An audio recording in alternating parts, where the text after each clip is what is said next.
사랑하는 성도 여러분, 17장을 우리가 읽었는데요. 그 제목을 이렇게 정하면요, 피가 우리를 살립니다라고 정할 수 있습니다.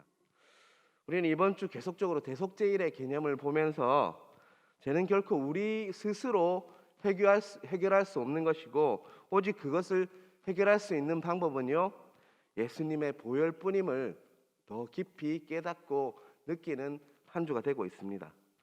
앞장에서 보았던 대속제일의 이렇게 핵심도 아사셀 염소와 더불어서 바로 속죄 제물로 바쳤던 피였습니다. 그렇듯 피는 속죄의 본질입니다. 우리가 죄를 사하고 또 우리가 회복되고 용서되는 그 본질은 바로 피라는 것입니다. 17장을 우리가 읽었는데요, 한 세 가지 정도로 우리가 정리를 했으면 좋겠습니다. 첫째로는요, 피는 소중한 것이라는 것입니다. 그리고 둘째, 피는 하나님께만 드려야 하는 것이고, 셋째로는요, 피를 먹지 말아야 한다 정도로 이 17장은 정리할 수가 있습니다. 그래서 첫 번째 주제인 피는요, 소중한 것이다라는 것으로 우리가 먼저 보기를 원합니다. 피가 소중한 것임을 잘 보여주는 구절이 바로 11절입니다. 11절을 한번 보겠습니다. 육체의 생명은 피에 있음이라. 내가 이 피를 너에게 주어 제단에 뿌려 너희의 생명을 위하여 속죄하게 하였나니 생명이 피에 있으므로 피가 죄를 속하느니라 라고 말씀하고 있습니다. 11절 하반부에 분명히 뭐라고 하고 있죠? 생명은 뭐에 있다고요? 피에 있으므로 라고 말씀하고 있습니다. 이 말은요, 피가 바로 생명이라는 것을 말씀하고 있는 것입니다. 피가 바로 생명이라는 말씀은요, 생명이 하나님으로부터 났고 또 온 것이고, 생명은 하나님께 속한 것이기 때문에 생명을 대표하는 피를 우리는 소중하게 관리할 필요가 있다라고 말씀하고 있는 것입니다. 3절에서 5절까지 말씀을 또 보겠는데요, 이스라엘 집의 모든 사람이 소나 어린 양이나 염소를 진영 안에서 잡든지 진영 밖에서 잡든지 먼저 회막문으로 끌고 가서 여호와의 성막 앞에서 여호와께 예물로 드리지 아니하는 자는 피 흘린 자로 여길 것이라. 그가 피를 흘렸은즉 자기 백성 중에서 끊어지리라. 그런즉 이스라엘 자손이 들에서 잡던 그들의 제물을 회막문 여호와께로 끌고 가서 제사장에게 주어 화목제로 여호와께 드려야 할 것이요. 분명히 3절에서 5절은요, 피를 아무 데서나 흘려서는 안 되고 그 피를 아무 데서나 흘리게 하는 자는 피 흘린 자로 여길 것이다 라고 말씀하고 있습니다. 피 흘린 자로 여긴다는 거죠. 다시 말하면 피를 아무 데서 흘리게 하는 자는 뭐와 같다는 것이죠? 살인자와 같다라고 말씀하고 있는 것입니다. 그리고 하나님께서는 그 피 흘릴 수 있는 곳을 딱 한 곳 정해주셨습니다. 그게 어디죠? 바로 4절 5절에 반복되고 있는 장소가 있습니다. 4절에도 있고요, 4절 앞부분에도 있고 5절 중반부에도 있는데, 그 장소가 피를 흘릴 수 있는 장소가 어디죠? 그렇죠, 회막문입니다. 회막문 앞에서만 피를 흘릴 수 있다라고 말씀하고 있습니다. 회막문 앞으로 끌고 온다는 것은 제물을 끌고 와서 그것을 잡아서 제사용으로만 피를 흘리게 해야지, 다른 목적을 가지고 그것을 피를 흘리게 하면 안 된다는 말씀입니다.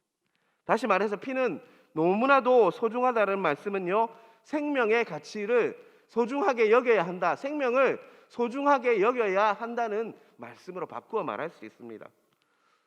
우리나라가요, 자살률 1위를 차지하고 이렇게 있는 지가 꽤 오래되었습니다. 요즘은요, 넷플릭스나 유튜브 이렇게 그런 여러 매체를 통해서 우리가 영상을 접할 수 있는데, 영상 및 드라마는 이렇게 보면요, 솔직히 너무 잔인하고, 그래서 아이들과 같이 못 본 그런 영상들이 너무 많은 것 같아요. 이게 바로 생명을 어떻게 여기는지 그 풍조를 우리에게 보여줍니다. 특별히 전 세계적으로 이렇게 성공했던 오징어 게임 이런 것들 보면요, 영화나 그 드라마의 공통점이 뭐냐면 바로 화면 전체에 피가 낭자하다는 것입니다. 그냥 사람을 그냥 죽여요. 그리고 그냥 때리고, 너무나도 자극적이고 악해서 아이들과 절대로 같이 볼 수가 없더라고요. 계속적으로 그런 영상을 접하다 보면요, 폭력적이고 피가 낭자한 것에 그러한 장면 때문에 그런 장면이 무감각해지고 익숙해지게 됩니다. 살인, 폭력에도 무감각하니 당연히 그 결과는요 어떻게 될까요? 생명을 기이 여기겠습니까? 그게 아니라 생명을 경시하는 풍조가 자기도 모르게 생기는 것입니다. 온 세상에 짙게 깔린 악한 생명 경시 풍조와 영하 가득히 흘러내리는 피가 우리를 마비시키고 있습니다. 그래서 생명쯤이야 내 생명까지도 별로 중요하게 생기지 않는 경향이 우리에게 생기고 있다는 것을 잊지 마시길 바랍니다. 우리 이미 너무 자극적인 영상 그런 것 때문에 우리가 마비되어 있어요. 그래서 생명이 그리고 폭력이 아무것도 아닌 것처럼 보이고 있습니다. 요새 TV 뉴스를 틀어도요 이렇게 때리는 장면, 뭐 지하철에서 어떤 여자가 나이 많으신 그 어른을 핸드폰으로 때리는 장면이 그냥 무차별하게 나오는 걸 볼 수가 있습니다. 그런 것들이 우리를 마비시키고 있습니다. 그래서 내 생명쯤이야, 내 목숨쯤이야, 때리는 것쯤이야 라고 생각하고 있다는 것입니다. 생명은 너무나도 소중한 것입니다. 어떤 사람의 생명도 심지어 짐승의 생명까지도 너무나도 소중한 존재라는 거죠. 그래서 아무리 세상이 힘들지라도 죽고 싶은 상황과 환경 때문에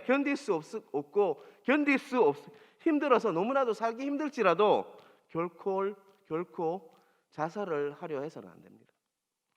자살을 거꾸로 하면요 뭐가 되죠? 살자가 됩니다. 살자.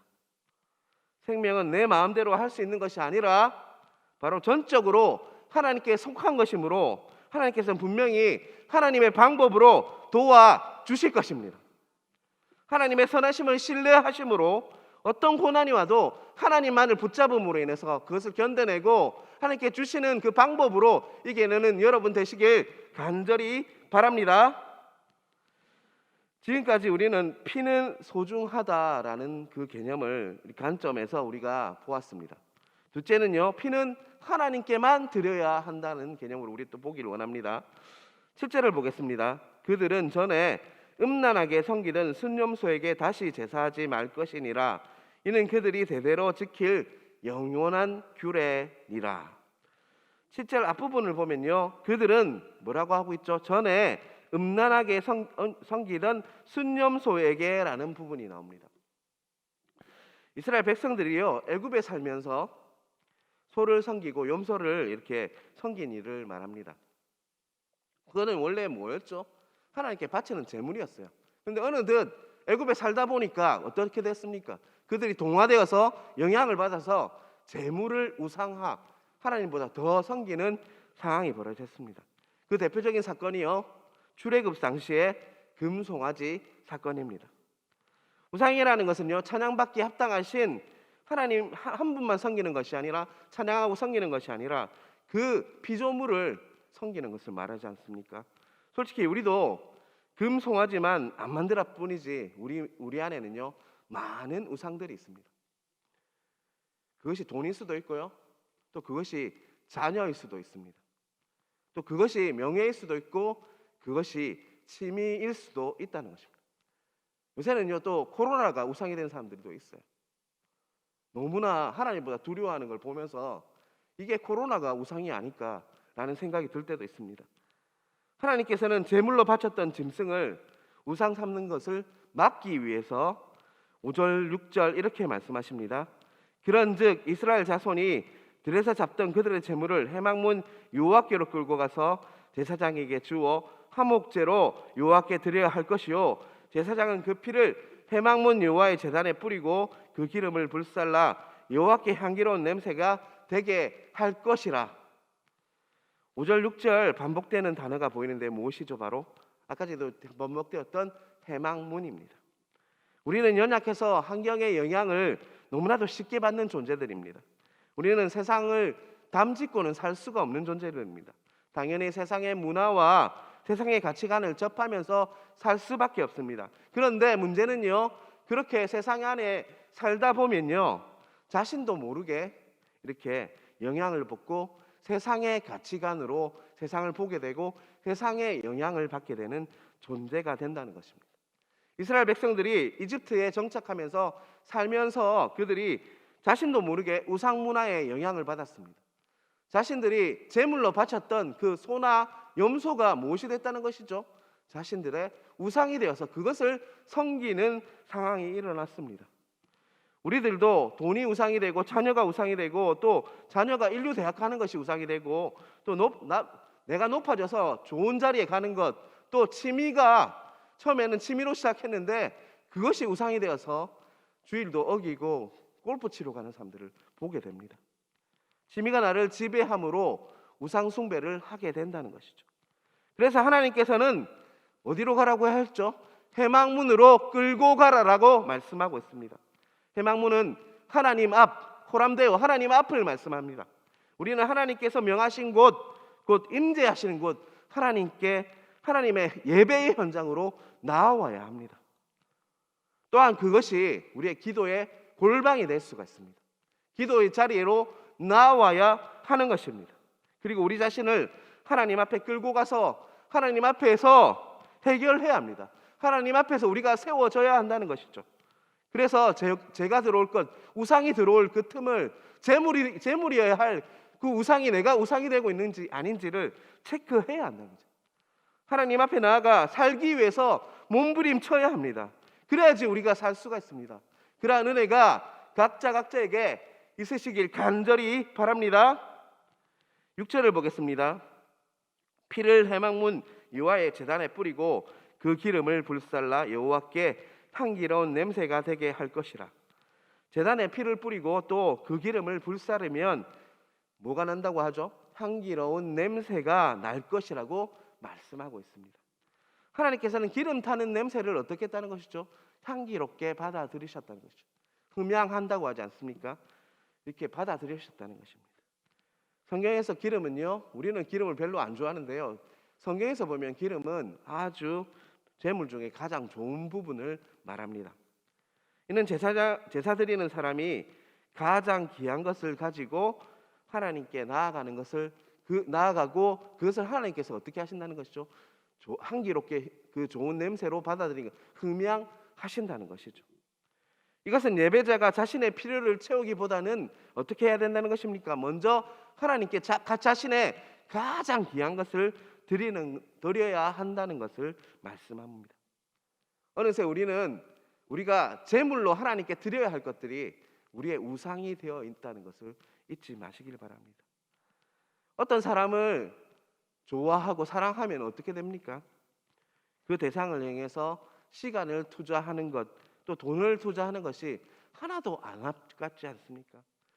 여러분 아시죠? 그런 거 모르는 것 같이 이렇게 보고 계신데 다들 그런 경험을 해봤을 겁니다. 어떤 존재를 사랑하게 되면요, 돈과 시간 이런 거는 하나도 아깝지 않아요. 우리는 하나님을 사랑한다고 이렇게 고백합니다. 그런데 하나님께 드리는 것은요, 타협할 때가 참 많습니다. 시간을 드리는 게 너무 아까울 때가 많죠. 또 우리가 드려야 할 것들이 있다면 잘 드리지 못하는 나 자신을 발견할 때가 많습니다. 이제 더 이상 구약의 제사는 필요가 없습니다.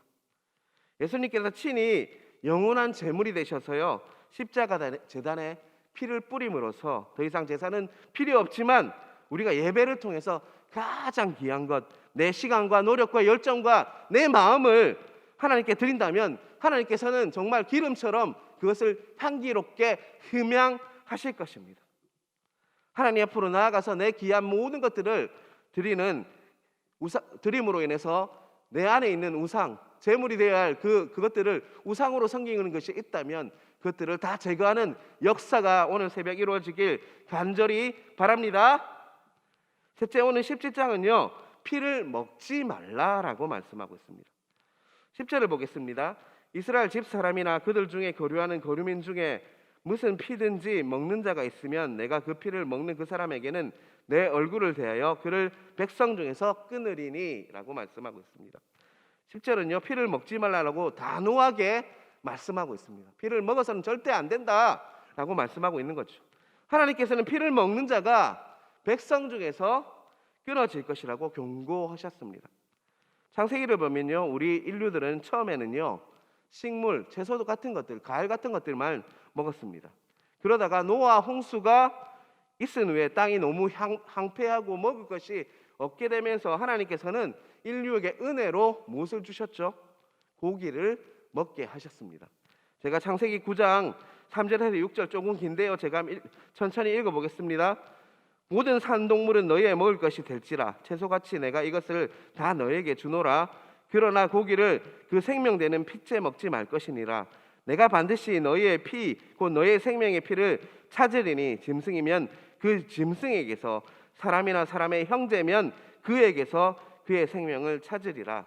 다른 사람의 피를 흘리면 그 사람의 피도 흘릴 것이니 이는 하나님이 자기 형상대로 사람을 지었음이니라. 하나님께서는 이제 짐승을 먹을 것을 이렇게 말씀하셨습니다. 고기를 먹어도 된다라고 말씀하셨습니다. 하지만 짐승을 먹기 시작하면요, 하나님께서는 어떻게 된다는 걸 알고 있었어요. 사냥하고 또 도살을 하게 되죠. 피를 흘리게 되죠. 인류가 피를 보게 되므로 인류가 더 잔인하고 이렇게 살인하는 것들을 꺼리지 않게 된다는 것을 알게 되었습니다. 그래서 피를 뭐라고요? 먹지 마라. 핏째 먹지 말라라고 명령하셨습니다. 핏째 먹다 보면요, 더 잔인해지고 인류가 서로를 죽이는 일이 일어날 수 있다는 것을 염려하게 하신 것이죠. 그게 6절에는요, 다른 사람의 피를 흘리면 그 사람도 피를 흘릴 것이다 라고 말씀하고 있습니다. 인간은 하나님의 자기 형상으로 이렇게 만드신 존재이기 때문에 결코 서로를 죽이면 안 된다라고 말씀하신 것입니다.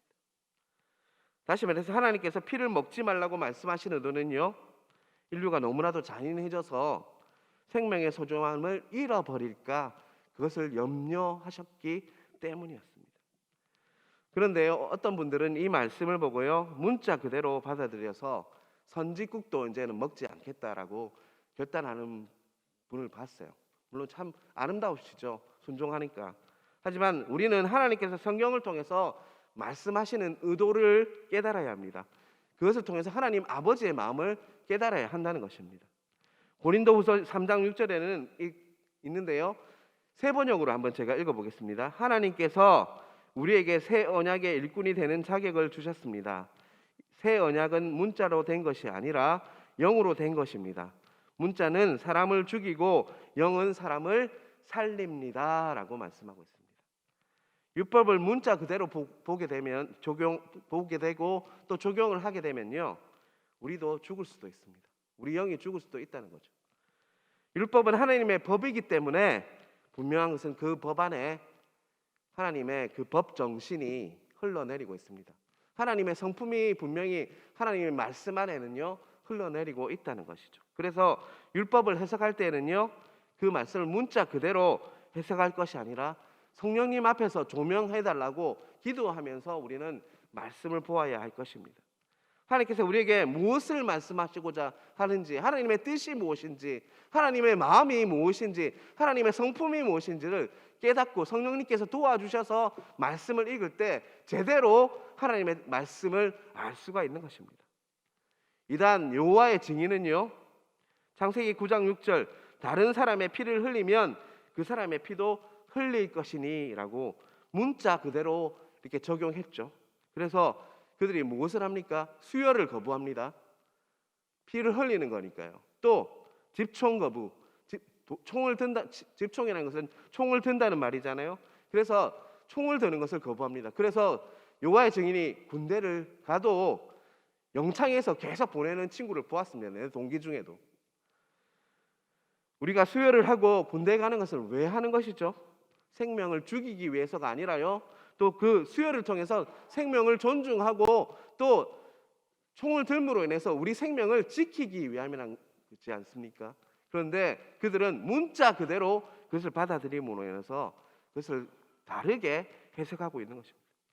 분명히 긍휼이 많으신 하나님께서는 한 영혼이라도 수혈을 통해서 살리고 또 우리가 정말 군대를 통해서 자신을 지키길 원하신다는 것을 잊지 마시길 바랍니다. 우리는 말씀을 통해서 선하신 하나님의 그 뜻을 깨달을 수 있어야 합니다. 그러한 여러분 되시길 간절히 바랍니다. 11절을 보겠습니다. 육체의 생명은 피에 있음이라 내가 이 피를 너에게 주어 제단에 뿌려 너의 생명을 위하여 속죄하게 하였나니 생명이 피에 있으므로 피가 죄를 속하느니라. 이번 주 계속적으로 이렇게 보았던 정결의식과 속죄제사, 대속죄를 통해서 정결의식과 속죄제사를 보았죠. 우리는 그것을 보면서 또 한 번 느낍니다. 죄는 우리 힘으로 해결할 수 없는 것이고 해결할 수 있는 방법이 있다면 예수님의 보배 피밖에 없다는 것을 우리는 계속적으로 반복적으로 깨닫고 있습니다. 12절 앞부분은요, 육체의 생명은 뭐에 있다고요? 피에 있음이라 라고 말씀하고 있습니다. 이 말씀을 통해서 다시 한번 깨달아야 합니다. 생명의 피이기 때문에 예수님께서는 우리의 생명을 구원하시기 위해서 예수님의 당신의 그 보배로운 피를 흘리셨습니다. 다 쏟아내셨습니다. 그 피로 우리의 생명을 어떻게 하셨죠? 살리셨습니다.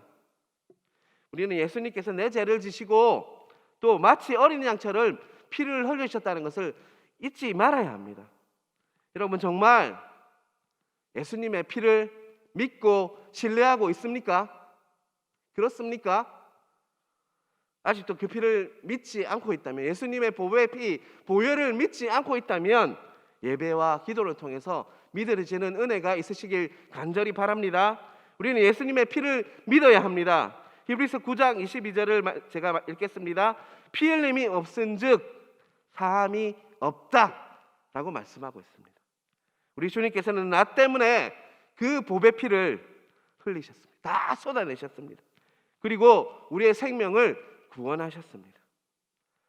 나를 구원하신 예수님께서 나를 피로 살리셨듯 그 피로 지금도 죽어가는 영혼들을 우리는 살려야 합니다. 어느새 전도주일이 24일 앞으로 남아 이렇게 다가오고 있습니다. 코로나 바이러스가 다시 한번 유행함으로 인해서 전도주일이 다가오는 줄도 모르고 우리는 살아가고 있습니다.